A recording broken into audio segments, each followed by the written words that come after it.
Que a paz de nosso Senhor e Salvador Jesus Cristo esteja com todos vós. Aqui quem vos fala é o irmão Jorge, dando continuidade em nossos estudos sobre a apostasia e o homem da iniquidade.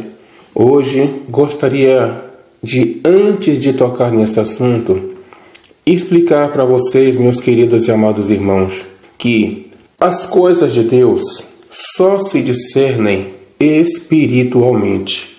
É necessário que haja empenho de cada um para se entender as coisas de Deus. Este assunto, ele não é muito fácil de se entender. Há um pouco de complexidade nele. Mas, por que eu coloquei culto racional? Porque o nome desse canal é Culto Racional.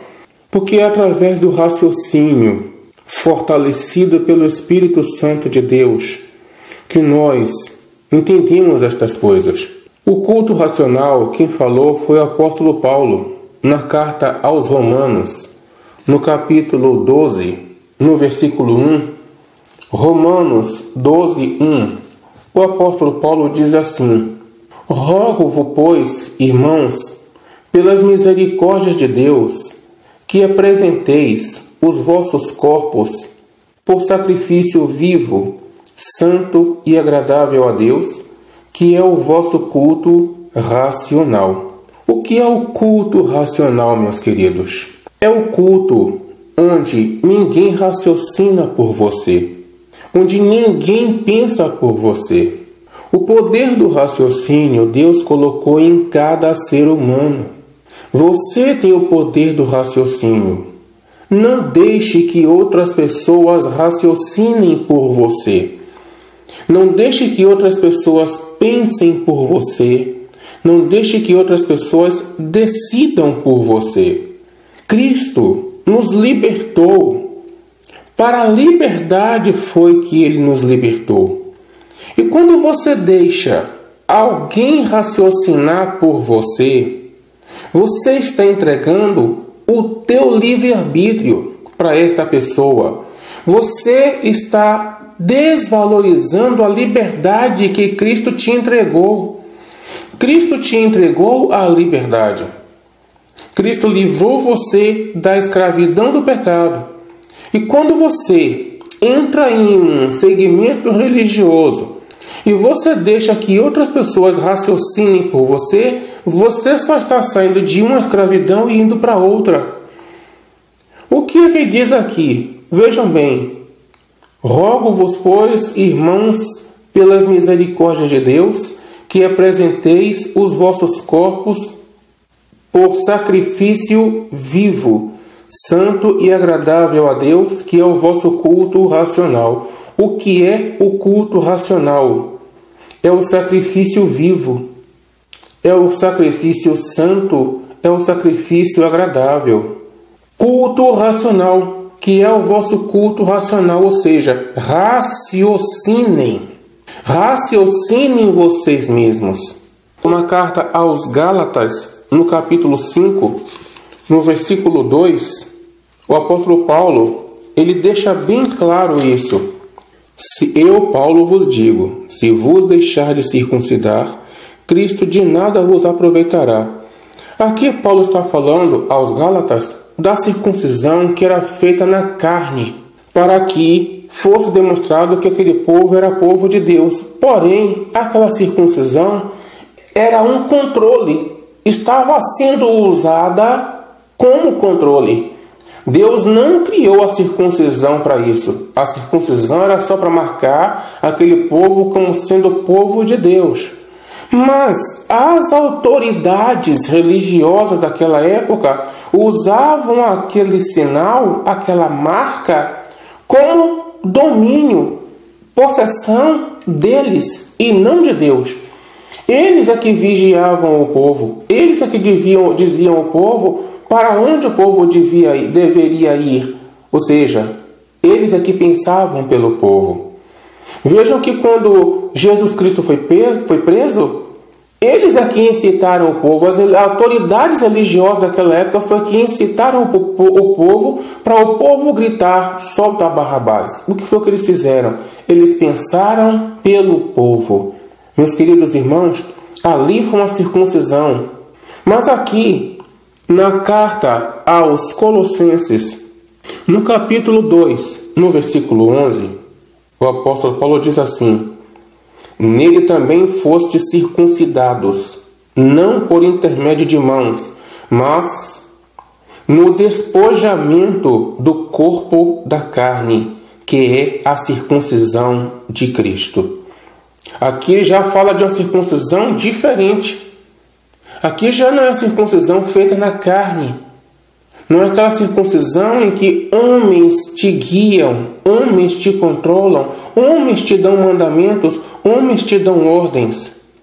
Aqui já é a circuncisão de Cristo, a circuncisão da liberdade para a qual Cristo nos libertou.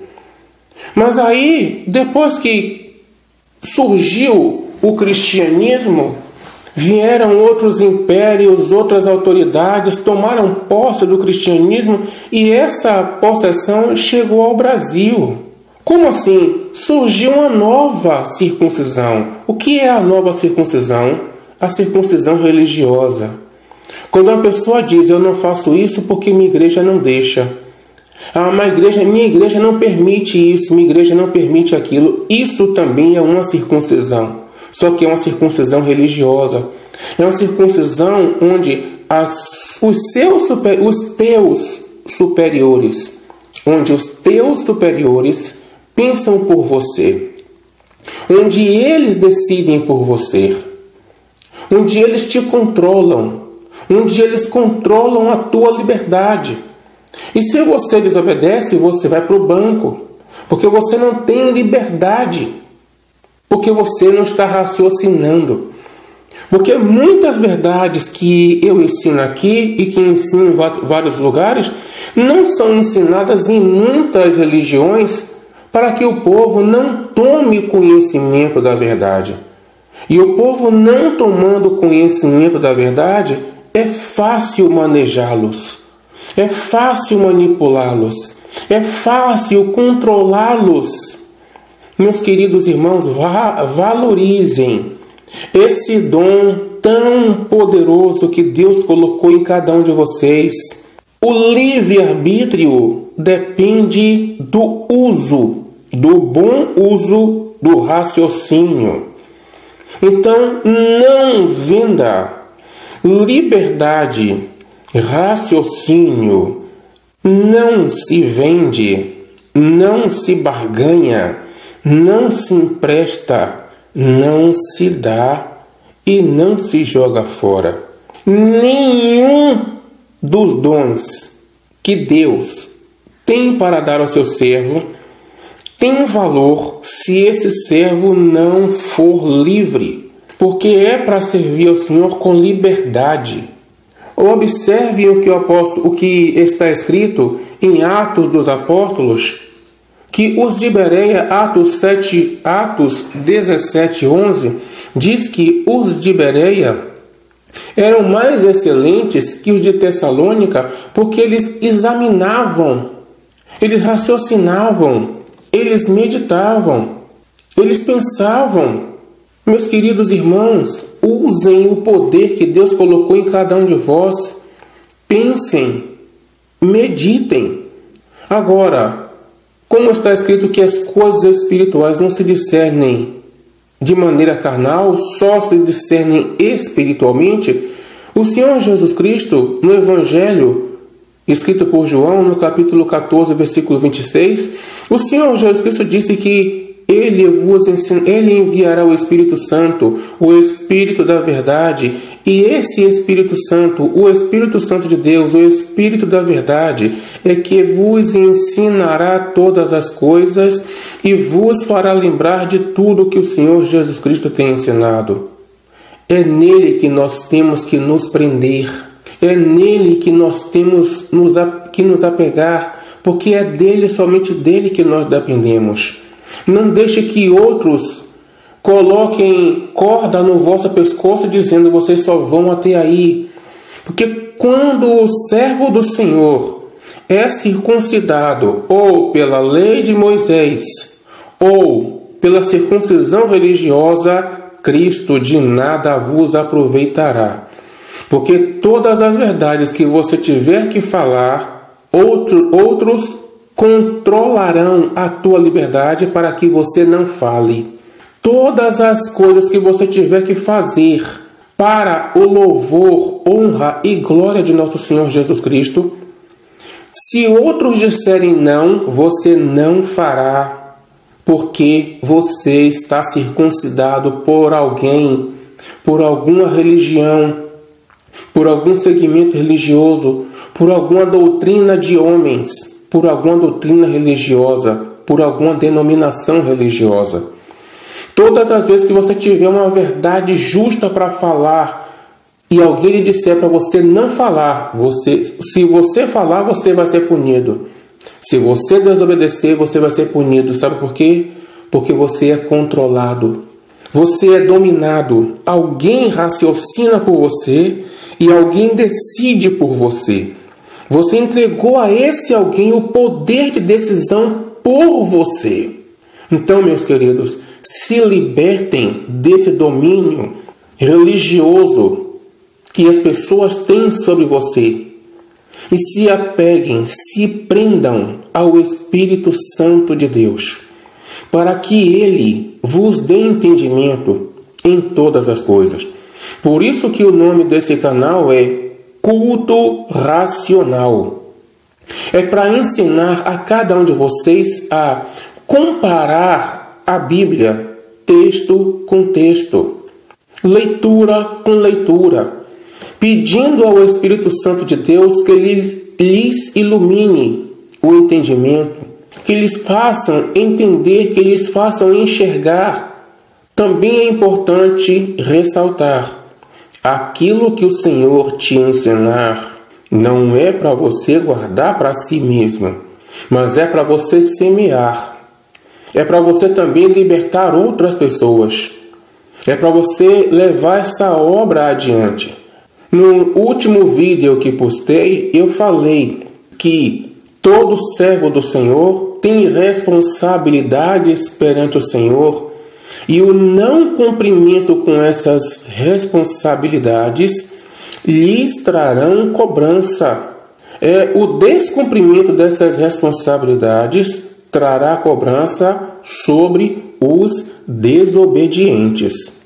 Então, meus queridos, tudo que falo para vocês aqui, aprendam, mas não guardem para vocês mesmos. Divulguem, ensinem a outras pessoas, sejam luz, para que os homens vejam a vossa luz e glorifiquem ao vosso Pai que está nos céus. Sejam úteis para Deus. Nunca queiram ouvir do Senhor aquilo que o Senhor dirá ao servo que enterrou e que enterrar o seu único talento que o Senhor te deu e que o Senhor te der. Que o Senhor te deu ou que o Senhor te der. Nunca enterre, para que nunca ouça do Senhor: servo mau e negligente. Nunca queira ouvir isso do Senhor. Você ser chamado de servo mau, servo negligente, porque recebeu e não fez se multiplicar. Recebeu e guardou para si. Recebeu e escondeu. Nunca queiram ouvir do Senhor: servo mau, servo negligente. Mas queiram ouvir do Senhor: servo bom, servo fiel. Foste fiel no pouco, no muito te colocarei. Isso sim, queiram ouvir do Senhor.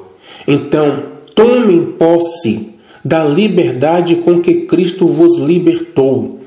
Examine as Escrituras. Não deixem o conforto tomar conta de vocês.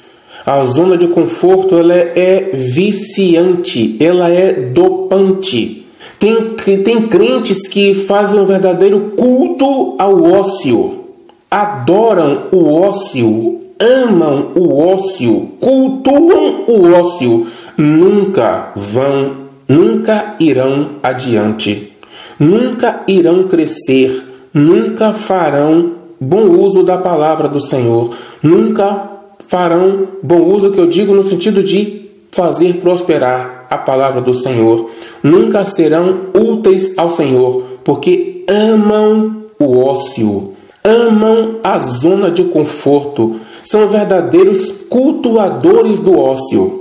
Não sejam assim, sejam ágeis, tenham pressa para fazer a vontade de Deus. Só não façam a vontade de Deus de forma relaxada, mas procure fazer com qualidade. Levanta-te, reaja, tome posse da tua liberdade, use o raciocínio que Deus colocou em ti. Isso é muito poderoso, tão poderoso que aqueles que querem ter controle sobre você fazem de tudo para que você nunca aprenda, mas sempre fique dependendo da autoridade deles, da permissão deles sobre você. E vocês vão ver que as consequências dessa falta de raciocínio influirá muito na chegada do homem da iniquidade e na posse dele em relação ao mundo. Dando agora início no nosso estudo sobre a apostasia e o homem da iniquidade, eu tenho aqui como textos base 2 Tessalonicenses, no capítulo 2, versículo 1, do versículo 1 até o versículo 12. O apóstolo Paulo, ele fala aqui o seguinte: irmãos, no que diz respeito à vinda de nosso Senhor Jesus Cristo e a nossa reunião com Ele, nós vos exortamos a que não vos demovais da vossa mente com facilidade, nem vos perturbeis, quer por espírito, quer por palavra, quer por epístola, como se procedesse de nós, supondo tenha chegado o dia do Senhor.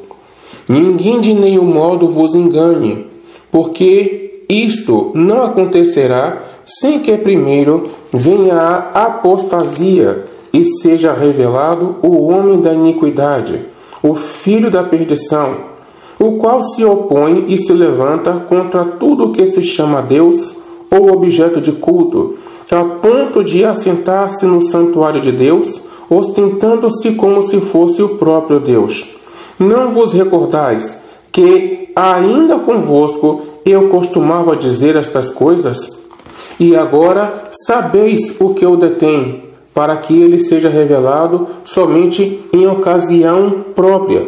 Com efeito, o ministério da iniquidade já opera, e aguarda que seja afastado aquele que o detém. Então será de fato revelado o iníquo, a quem o Senhor Jesus matará com o sopro de sua boca e o destruirá pela manifestação da sua vinda. Agora, o aparecimento do iníquo é segundo a eficácia de Satanás, com todo o poder e sinais e prodígios da mentira, e com todo o engano de injustiça aos que perecem, porque não acolheram o amor da verdade para serem salvos. É por este motivo, pois, que Deus lhes manda a operação do erro, para darem crédito à mentira, a fim de serem julgados todos quantos não deram crédito à verdade. Antes, pelo contrário, deleitaram-se com a injustiça. Nesse texto, o apóstolo Paulo se refere ao que está escrito pelo profeta Daniel no capítulo 5, do versículo 36 até o versículo 19, quando está escrito assim: este rei fará segundo a sua vontade e se levantará e se engrandecerá sobre todo Deus. Contra o Deus dos deuses fará coisas incríveis e será próspero, até que se cumpra a indignação. porque aquilo que está determinado será feito. Não terá respeito aos deuses de seus pais, nem ao desejo de mulheres, nem a qualquer deus, porque sobre tudo se engrandecerá. Mas, em lugar de deuses, honrará o Deus das fortalezas. A um Deus que seus pais não conheceram, honrará com ouro, com prata, com pedras preciosas e coisas agradáveis. Com o auxílio de um Deus estranho, agirá contra as poderosas fortalezas, e aos que o reconhecerem, multiplicar-lhe-ás a honra. Fá-lo-á reinar sobre muitos, e lhes repartirá a terra por prêmio. Mas aí, meus irmãos, alguém pode fazer essa pergunta assim: mas esse homem da iniquidade surgirá assim do nada? O que é que provocará a vinda desse homem da iniquidade? Por que ele surgirá? Como ele surgirá? Ele surgirá assim do nada por vontade própria? Não. O outro texto para nós estudarmos, Salmo 53, do versículo 1 até o versículo 6, que diz assim: diz o insensato no seu coração: não há Deus. Corrompem-se e praticam iniquidade. Já não há quem faça o bem. Do céu olha Deus para os filhos dos homens, para ver se há quem entenda, se há quem busque a Deus. Todos se extraviaram e juntamente se corromperam. Não há quem faça o bem, não há um sequer. Acaso não entendem os obreiros da iniquidade? Estes que devoram o meu povo como quem come pão, eles não invocam a Deus. Tomam-se de grande pavor, onde não há a quem temer, porque Deus dispersa os ossos daquele que te sitia. Tu os envergonhas, porque Deus os rejeita. Oxalá de Sião viesse já o livramento de Israel. Quando Deus restaurar a sorte do seu povo, então exultará Jacó e Israel se alegrará. Voltemos ao início. 53, versículo 1. Diz o insensato no seu coração: não há Deus. Corrompem-se e praticam iniquidade. Já não há quem faça o bem. Meus irmãos, o que impede muita gente? Isso não funciona com todo mundo, mas com uma população onde existe temor a Deus, isso é muito forte e muito atuante. Muitas pessoas querem praticar determinados males e não praticam por causa do temor a Deus, o que significa que creem em Deus, obedecendo ou não, creem em Deus. Quando a pessoa crê em Deus, mesmo que ela não obedeça, o fato de ela crer em Deus impede que ela pratique muitos males, muitas atrocidades, muitos erros que elas têm vontade de praticar. No momento exato do ato, esse temor serve de freio para essas pessoas. Não havendo fé em Deus, por que não praticá-los? O que os impedirá de praticar se eles não creem em Deus? Por isso diz o insensato no seu coração: não há Deus. Corrompem-se e praticam iniquidade, porque não creem em Deus. Porque é Deus que disse: não matarás. Se uma pessoa não crê em Deus, ela só precisa que a oportunidade surja para que ela pratique um assassinato, ou que, se ela for temente à lei do país e a lei proibiu o assassinato, então por causa da proibição da lei daquele país, ela pode não praticar o assassinato. Mas não por temor a Deus, porque se ela não crê em Deus, foi Deus quem disse: não adulterarás. Muitas vezes um cônjuge, uma pessoa comprometida conjugalmente, no momento exato do ato do adultério, ela se freia. Essa pessoa se freia, esse cônjuge se freia, porque tem um temor a Deus. Não crendo em Deus, por que ele iria frear? Aí Deus diz assim, o salmista diz assim: do céu olha Deus para os filhos dos homens, para ver se há quem entenda a questão do culto racional, para ver se há quem raciocine, quem entenda, quem pense, quem busque o entendimento, se há quem busque a Deus. Todos se extraviaram, todos se desviaram e juntamente se corromperam. Ou seja, os que deveriam ser íntegros, fiéis a Deus, se venderam à corrupção. A sua integridade teve preço. A sua integridade teve valor financeiro, como dinheiro, ouro ou prata, luxo. Se corromperam, se venderam. Não há quem faça o bem, não há sequer um. Acaso não entendem os obreiros da iniquidade? Esses que devoram meu povo, como quem come pão, que devoram o meu povo, que devoram de vocês a liberdade, que devoram do povo de Deus a liberdade. E o povo de Deus anseia por uma liberdade que, na verdade, ouvem tanto falar de liberdade, na verdade, são presos. Eles não invocam a Deus. Tomam-se de grande pavor, onde não há a quem temer. Porque Deus dispersa os ossos daquele que te sitia, daquele que te cerca, daquele que te prende, daquele que te domina, daquele que controla a tua liberdade, daquele que te dá limites. Sitiar é por limites. Sitiar é cercar por um limite. Daquele limite você não pode passar. Quem está dentro não sai, quem está fora não entra. É sitiar, é cercar, é dominar, é tomar posse.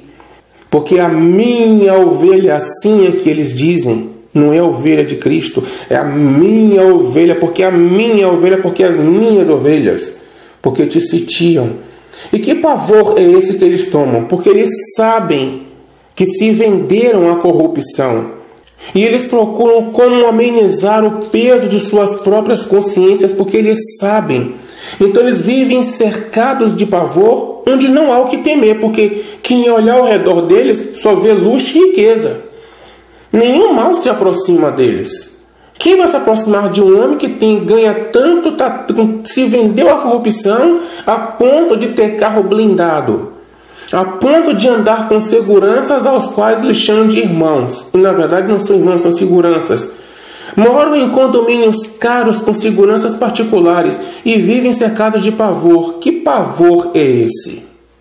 O peso da própria consciência. O pavor do dia da própria morte. O pavor da condenação. O pavor do juízo de Deus, que eles sabem que vai cair sobre eles. Vivem cercados de pavor, onde não há quem temer. Porque Deus dispersa os ossos daquele que te sitia. Deus separa os ossos, Deus causador neles. Tu os envergonhas, porque Deus os rejeita. Deus rejeita aqueles que te sitiam.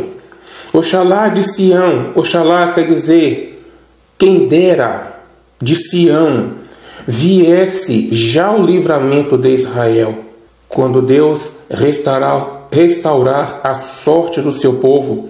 Então exultará, se alegrará Jacó, e Israel se alegrará. Meus queridos irmãos, como é que surgirá o homem da iniquidade? Na verdade, o ministério da iniquidade já existe, como está escrito em 2 Tessalonicenses, mas ele precisa de ganhar força para tomar posse do mundo. A apostasia é a renúncia a renegação de uma religião ou crença, abandonando a fé. A relação que isso tem com o homem da iniquidade é que ele irá se manifestar de maneira absoluta depois de uma determinada quantidade de renegação da fé, depois de uma determinada quantidade de renúncia da fé em Deus. Vejam 2 Tessalonicenses, capítulo 2, versículo 3.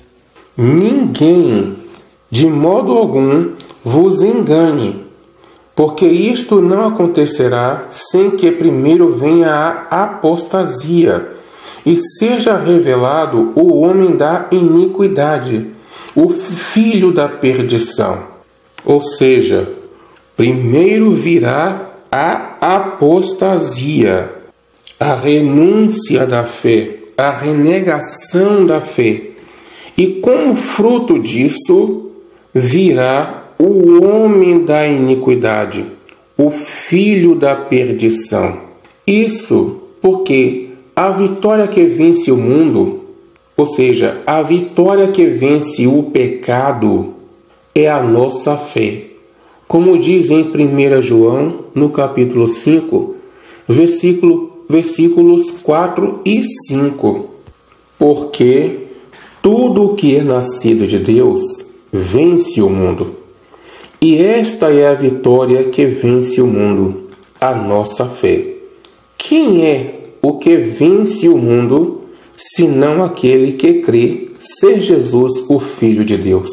Quando a Bíblia fala o mundo nesse texto, não está falando do planeta Terra ou de toda a criação de Deus. Se refere ao pecado. Tudo o que é nascido de Deus, não é uma coisa ou outra.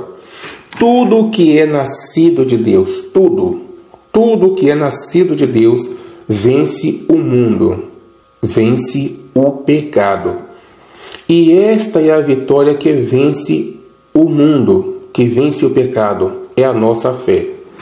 Mas aí tem aquela questão: como assim a nossa fé?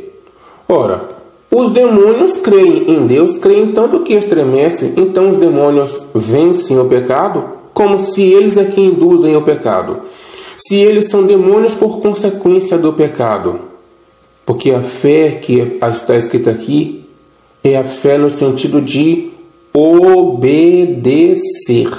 Quando se diz a vitória que vence o mundo é a nossa fé, a vitória, entendamos da seguinte forma: a vitória que vence o mundo é a nossa obediência pela fé e pelo amor.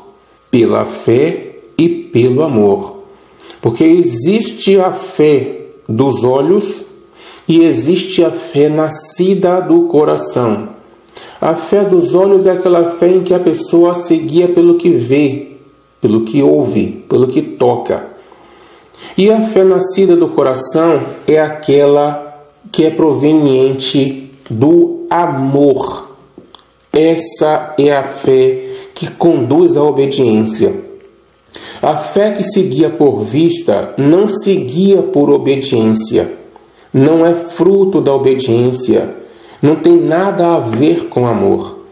A pessoa ela pode crer em Deus e ser curada, ter prosperidade, fazer milagres e prodígios, mesmo sem obedecer, mesmo sem amar. Porque Jesus Cristo nunca disse que os sinais seguiriam aos que obedecessem. Ele disse que os sinais seguiriam aos que crescem. Porém, para os que obedecerem é que virá a recompensa, o galardão, a salvação para os que obedecerem. E obedecerem por amor. Porque demônio crê, obedece, nenhum demônio diz não para o Senhor. Nenhum demônio diz, espere aí, daqui a pouco eu vou, depois eu faço o que quiser. Não. Quando o Senhor dá uma ordem, essa ordem é obedecida imediatamente. Nenhum demônio resiste à ordem do Senhor. Todos eles obedecem e todos eles creem que o Senhor existe. e creem tanto que estremecem. Então eles creem, obedecem. E por que não serão salvos? Porque a fé deles não é por amor, não é por livre e espontânea vontade. A fé que vence o mundo é aquela fé proveniente, nascida do amor a Deus. Não é aquela fé dos olhos. A mulher que vertia fluxo de sangue foi curada pela fé do coração? Não.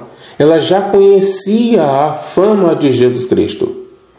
E ela simplesmente pensou consigo mesma: se eu apenas tocar na orla do seu manto, das suas vestes, eu serei curada. E ela foi curada. E Jesus Cristo disse: a tua fé te curou, a tua fé te salvou, a tua fé te libertou. E ela realmente foi curada. Foi salva daquele problema que a afligia, foi liberta daquela agonia. Quem é o que vence o mundo, senão aquele que crê ser Jesus o Filho de Deus? Os demônios creem que Jesus é o Filho de Deus. Tanto que um demônio, ao confessar isso, Jesus fez ele calar a boca, porque o povo não podia saber ainda. Ele fez o demônio, Jesus fez o demônio calar a boca, para o demônio não confessar isso, para o povo não saber ainda, antes do tempo. Mas o demônio cria que Jesus era o Filho de Deus. Então, que crença é essa? É crença no sentido de obedecer por amor. É ser nascido de Deus, é ser gerado de Deus, porque tudo o que é nascido de Deus vence o mundo, vence o pecado. Então, vamos analisar quem é que prega contra o pecado, senão o cristianismo. Quem é que prega contra o pecado, a não ser o cristianismo? Só quem prega contra o pecado é o cristianismo. Contra o assassinato, contra a vingança, contra o adultério, contra a bebida, contra a prostituição, contra o roubo, contra o crime, contra a injustiça, contra a falta de amor ao próximo, contra as fraudes, contra os enganos, contra as falsidades, contra o orgulho, contra as vaidades, contra a luxúria, contra a soberba, contra a autoexaltação. Quem é que prega contra o pecado? O cristianismo. A partir do momento em que o cristão deixar de crer, quem vencerá o pecado? Ninguém. E o homem da iniquidade, ele é o símbolo do pecado. Ele já vem como se fosse o pecado encarnado. Por isso ele é chamado de homem da iniquidade. Sem a fé em Deus, o desejo de pecado que há em cada ser humano prevalece. Porque quem prega contra o pecado é o nascido de Deus. O nascido de Deus é que prega contra o pecado.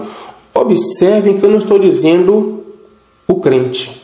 Eu não estou dizendo o evangélico. Eu podia usar aqui as palavras crente, evangélico, religioso.